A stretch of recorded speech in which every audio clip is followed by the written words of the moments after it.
l'heure de cette Eucharistie que nous célébrons en présence de toute la milice céleste, en présence de la bienheureuse Vierge Marie que je voulais qu'on salue, Rosa Mystica,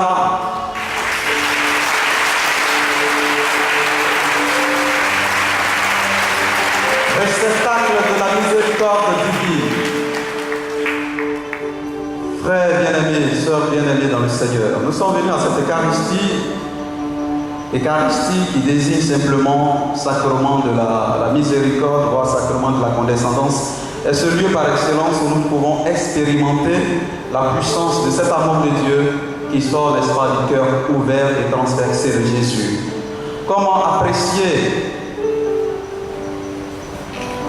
en dehors d'un enseignement magistral, ce thème, les saintes plaies de notre Seigneur Jésus-Christ comme source de miséricorde. Mes frères bien-aimés, là où il y a plaie, il y a du sang.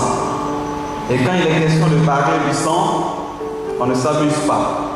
Parce que le sang en soi est sacré. Déjà dans la première alliance, dans l'ancienne alliance, en visitant déjà les textes testamentaires, c'est-à-dire les textes de l'Ancien Testament, nous voyons déjà une pâle figure, un pâle reflet de ce que les saintes plaies de Jésus-Christ. Qu'est-ce qui va se passer? Le Seigneur demande à son serviteur Abraham, déjà pour le livre de la Genèse 12, nous voyons qu'Abraham part pour faire un sacrifice. Ici, il y a la figure de l'agneau. Et le Seigneur va remplacer cet enfant Isaac qui devait être immolé par un bélier, par un agneau, figure de l'agneau. Et cet agneau est la préfiguration déjà du visage du Christ lui-même, inauguré dans ce livre théro-testamentaire. Le Seigneur va accepter que Abraham verse donc le sang de l'agneau en remplacement à son fils Isaac. Nous progressons et qu'est-ce qui va se passer? Qu'est-ce qui va se passer? Nous progressons et toujours dans l'ancienne alliance, le Seigneur va appeler les béné Israël, c'est-à-dire les enfants d'Israël. Et au pied du Sinaï, qu'est-ce qui va se passer? Pendant que Moïse tardait à venir, après la tentation de la chair, ils vont faire quoi? Le veau, figure encore de l'agneau. Le Seigneur, au travers de la créature, est en train de donner des signaux forts. En Hébreux, chapitre 1, versets 1 à 8, il est écrit: le Seigneur notre Dieu, par des signes divers et fragmentaires, s'est manifesté à son peuple. Mais aujourd'hui, en ces temps qui sont les derniers, lui, Dieu, il a décidé, il a pris la résolution, il a pris sur lui-même cet engagement de se révéler à nous par le visage de l'agneau vivant et véritable, son Fils bien-aimé, Jésus-Christ. Nous visitons, après le sacrifice ultime de Melchisédek, en Hébreu 2, en Hébreu 8, autant pour moi, en Hébreu 9, qu'est-ce qui va se passer? De nouveau, le visage d'un taureau, le visage de l'agneau de Dieu. Qu'est-ce que l'auteur du livre des Hébreux va nous dire? Il dit que jadis, nos pères, par la bouche de Moïse et de son frère Aaron, ont sacrifié des béliers, des agneaux. Ils ont versé le sang des taureaux. Pourquoi? Il fallait marquer que tous les bénins, c'est-à-dire tous les enfants d'Israël, que ces enfants marqués, n'est-ce pas, de leur porte, le sang d'un animal qui, n'est-ce pas, est créature, pour que tout simplement les béniens soient épargnés de la peste, voire de la mort. Et le livre des Hébreux nous relate que si le sang d'un animal, le sang d'un bouc, le sang d'un agneau peut nous protéger jadis contre la peste, voire la mort, combien plus le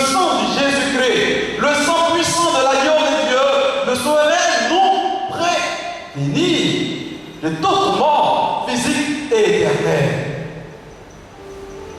Nous prévenir contre cette mort éternelle qui nous propice, n'est-ce pas, comme nous l'avons entendu dans ce texte matin, propulsé dans la géhenne éternelle.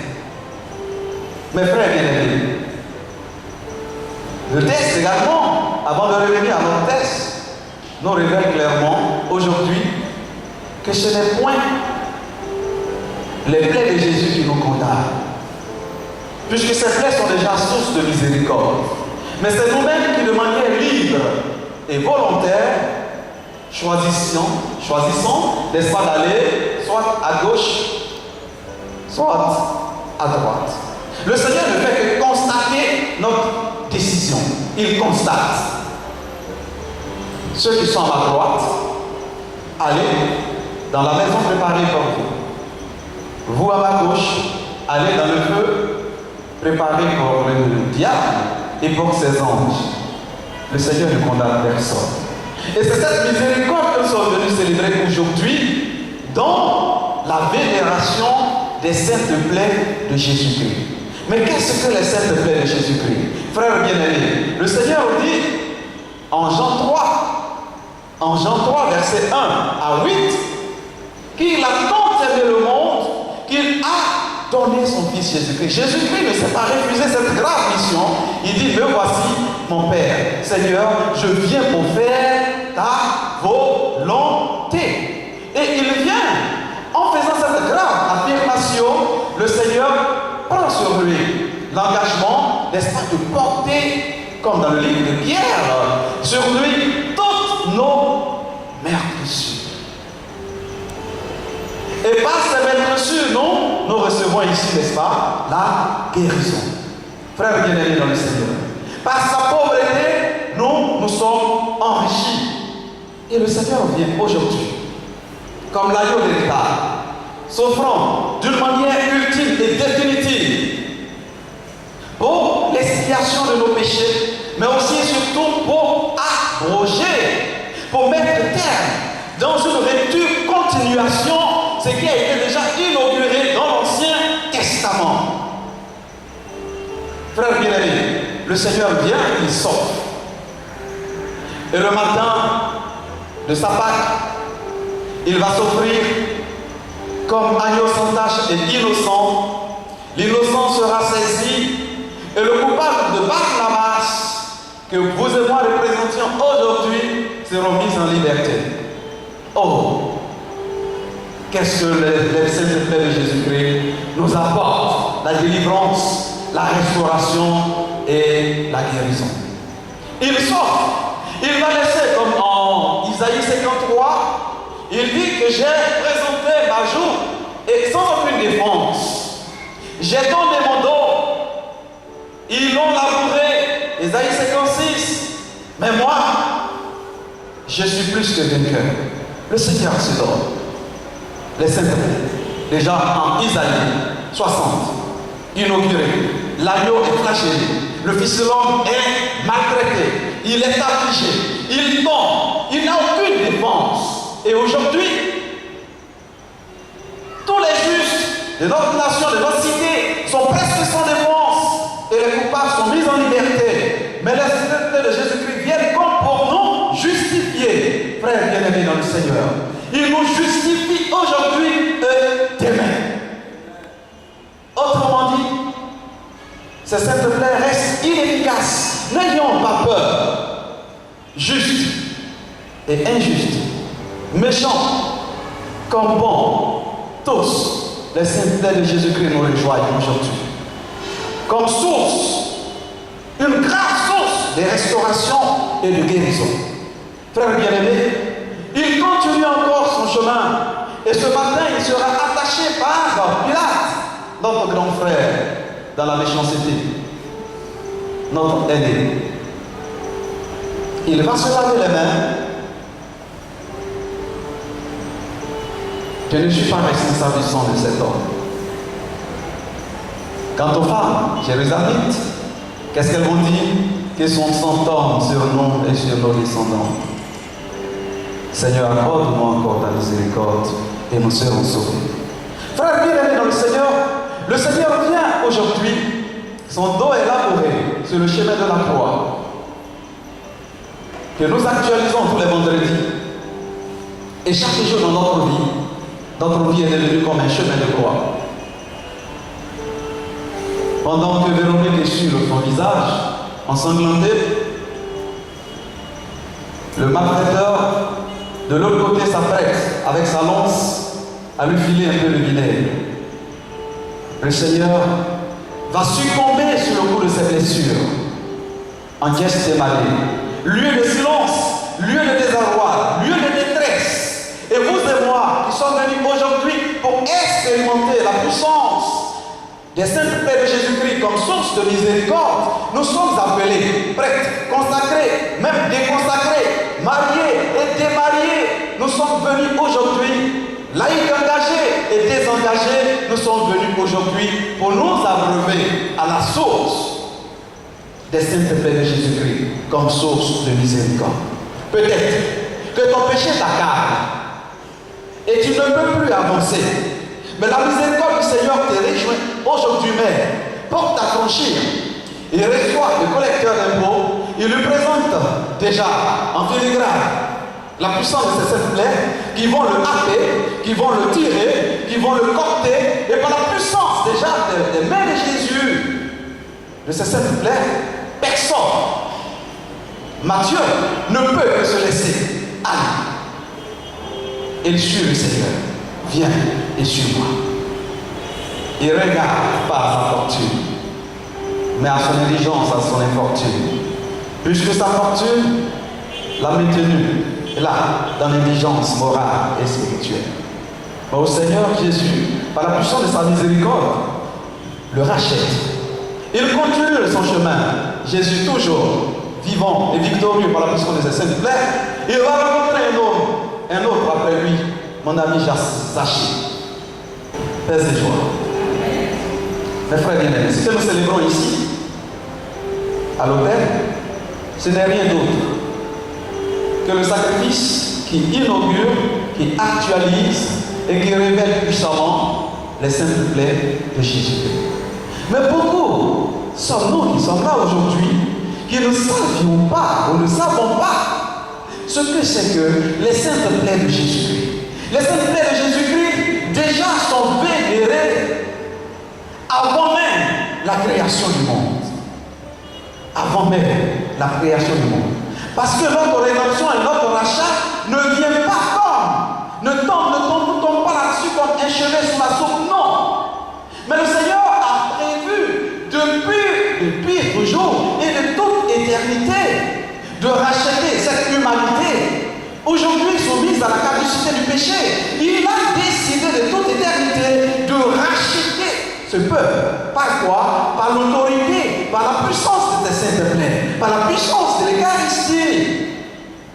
Lieu par excellence où sont célébrés, vénérés, adorés les saintes plaies de Jésus-Christ. Frères bien-aimés. Alors, je m'en vais vous dire ceci. Si nous commençons à capitaliser les plaies de Jésus, il a eu 999 roues. J'ai dit attention, il faut fuir cette forme de catéchèse schématisée. Avant même la création du monde, le Seigneur a entrepris de nous racheter. Ça veut dire quoi? Avant même qu'il ne reçoive les fouets sur son dos, les saintes plaies de Jésus nous sauvent. Avant même la création du monde. Avant même la création du monde. Non! Ce n'est pas comme un hasard où Jésus serait en train de se balader quelque part, à Gethsémani, ou quelque part. Non! Mais il passe Gethsémani, non pas comme un terrain ou bien une route déjà figée, mais non, il assume. Il est supporté, assommé, il est porté par la puissance de l'Esprit et il sort au Père. Et pour notre rachat, et ce, gratuitement. Le Seigneur Jésus nous donne sa vie d'une manière ultime. La puissance de ces saintes plaies vont appeler Zachée, et qui d'autre encore? La femme samaritaine. Jésus la rejoint. Donne-moi un peu d'eau à boire. Et il invite chacun d'entre nous, et moi en premier, à la tête de cette ville de pécheurs. Jésus se tint là, il l'appelle. Elle entend une voix. Mais non pas seulement une voix qu'elle entend par les oreilles de la tête, non. Mais cette voix fait écho dans son esprit, dans son âme. Elle se laisse interpeller. Et désormais, par la puissance des saintes plaines de Jésus-Christ, elle devient témoin de l'évangile. Et donc, affranchie et abreuvée à la source de la miséricorde. Par le truchement des saintes plaines de Jésus-Christ, nous marquons une acte, mes frères bien-aimés, pour nous abreuver à ce torrent d'amour et de miséricorde que nous offrent les saintes plaines de Jésus-Christ. En présentant un peu le visage des saintes plaines comme source de miséricorde, nous voyons ce que les saintes plaines peuvent faire.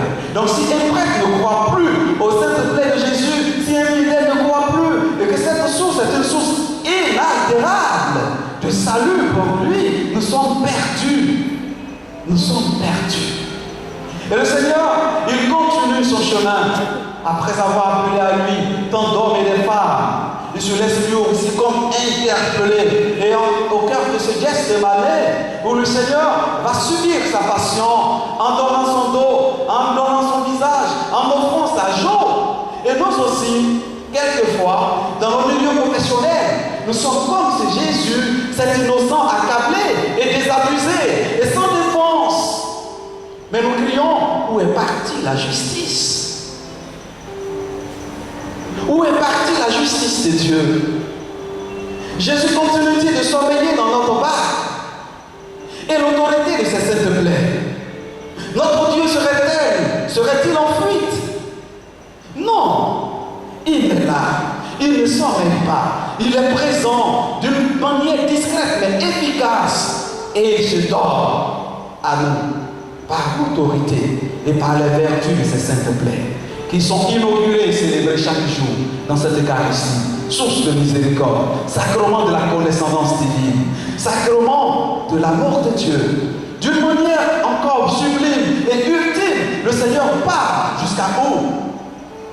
En se laissant élevé et pendu au bois du supplice. Et là, il va recevoir la marque des clous d'une manière ultime, sacrement de notre guérison éternelle. En offrant ses mains, en offrant son côté, en offrant ses joues, le Seigneur est déchiré et son visage ne ressemble même plus au Fils de l'homme. Tellement le sang avait envahi son corps. On n'arrivait même plus à le percevoir. Et nous aussi aujourd'hui, la souffrance nous accable, à telle enseigne que notre visage reste quelque peu défiguré et déformé par le péché. Et nous ne voyons même plus le Seigneur Jésus-Christ pour pouvoir le vénérer, pour pouvoir l'adorer, pour pouvoir le contempler. Bref, et quelquefois fidèle laïque, le mal, l'angoisse, la détresse, le dénuement, l'indigence. On se dit que Dieu est absent. Et quand nous sommes quelque peu répus, on dit il est là, Jésus. Mais non, fuyons cette théologie de la rétribution qui nous laisse croire aujourd'hui que tous ceux qui sont dans les indigences ne sont pas amis de Dieu. Job a fait une expérience extraordinaire. Demandons au Seigneur, par la puissance et l'autorité de ses saintes plaines, de nous découvrir son visage de miséricorde et de paix. Il se laisse donc happer par la miséricorde de Dieu. Le Seigneur est suspendu. Et là, nous lisons déjà en Ézéchiel 37. Il dit, regardez comme un courant qui coule du côté septentrional, du côté de l'Est. Il y a un courant qui s'ouvre, qui coule. Quel est ce courant? Qui coule et qui prend avec lui toutes les autres sources pour les purifier et pour se déverser dans cet océan merveilleux. Ce torrent de miséricorde. Et le côté droit de Jésus est ouvert. Son côté est transpercé. Le côté il est ouvert. Et l'eau, ce torrent de miséricorde est en train de couler encore aujourd'hui pour l'église d'Afrique et de Côte d'Ivoire en particulier. Mes frères bien-aimés. Et pour l'église qui s'intéresse des saintes plaines de Jésus-Christ. ce torrent de miséricorde est en train de couler. Et le torrent est en train de couler depuis l'autel. Cette source de miséricorde est en train de couler. Pour prendre avec elle tant d'hommes et de femmes, aujourd'hui marqués par le sceau du péché, qui n'arrivent plus à aller en avant, qui ne croient même plus en la miséricorde de Dieu. Dieu ne peut plus m'entendre à cause de mon péché, à cause de ma misère, à cause de mes multiples chutes. Je viens de commencer le carême, j'ai pris de belles résolutions et je viens de tomber. Le Seigneur ne m'aime pas, il m'a abandonné. Peut-être qu'il ne va même plus écouter ma prière, peut-être que je ne peux plus continuer mon jeûne. Non, crois. Sainte Thérèse nous dit ceci: mon péché, oh oui, mon péché est comme une goutte d'eau dans cet océan de Dieu. Moi, le petit verre, le Seigneur me remplit ce petit verre jusqu'à déborder. Il ne nous donne pas à moitié sa miséricorde. Oh, théologie pluraliste ou optimiste, on dirait ceci. Mais si Dieu arrête aujourd'hui de laisser couler ce torrent de miséricorde, nous sommes foutus. Mais en même temps, lui aussi cesse d'être Dieu. Ah.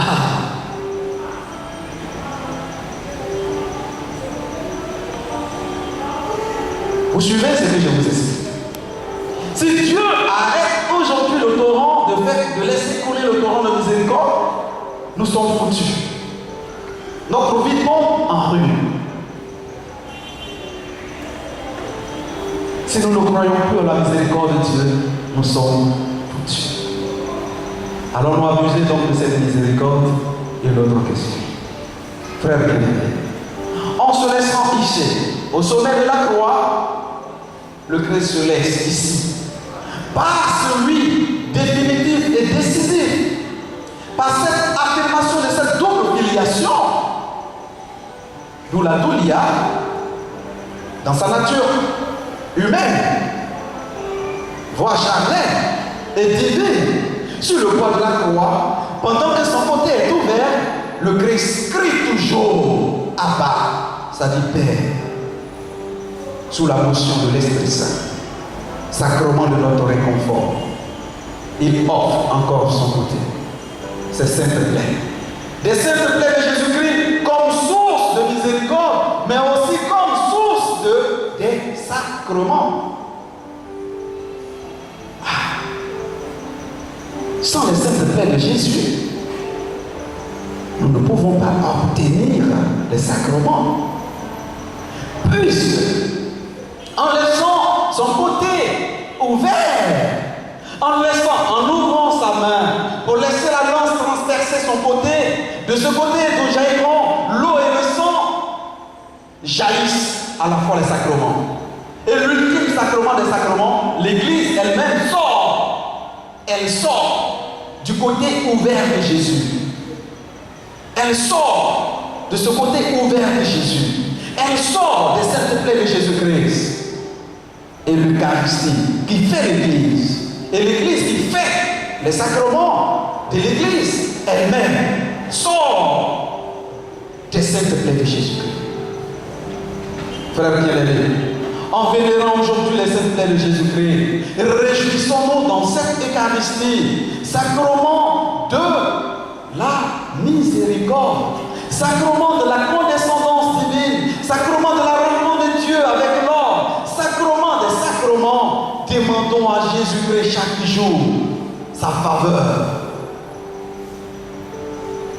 Ce que les saintes plaies de Jésus-Christ peuvent inaugurer, peuvent faire dans notre vie, excusez-moi, entre guillemets, nous pouvons acheter du savon. Ça peut donner quelque peu de propriété à notre corps. Là encore, ce n'est pas évident. Juste à passer une pochette, on verra qu'il y a encore du carton. Mais, ce que nous offrent les saintes plaies de Jésus-Christ nous purifie dans notre humanité et nous divinise à la fois.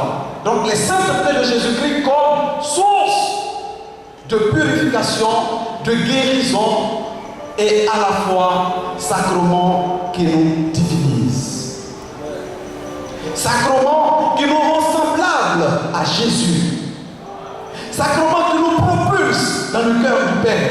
Sacrement qui nous donne la force et la grâce de nous laisser choir dans le cœur de Dieu notre Père par le truchement de Jésus-Christ et par la puissance de ses saintes plaies. Que l'autorité des saintes plaies de Jésus-Christ aujourd'hui soit sur toute l'Église. Source de sacrement pour chacun d'entre nous. Il y a peut-être des péchés que nous avons confessés. Il y a 2 ans, 3 ans, 4 ans. On a l'impression que nous ne sommes pas encore pardonnés. Et nous ressassons cette douleur. Mais aujourd'hui, au travers de la puissance des saintes plaies de Jésus-Christ, tu reçois ta guérison au nom de Jésus. Et la puissance du sang de Jésus, du sang de l'agneau qui coule de ces saintes plaies, est rejoint, prêtre, consacré et fidèle laïque. Pour purifier notre mémoire, notre intelligence, en Romains, Saint Paul dit ceci: si votre cœur vous condamne, et si votre esprit vous culpabilise, moi, l'Éternel, votre Dieu, je vous pardonne.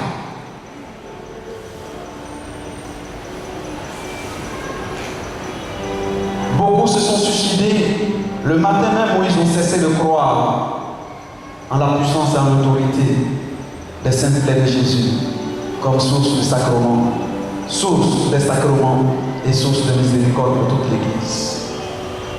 Nous devons vénérer les saintes plaies de Jésus.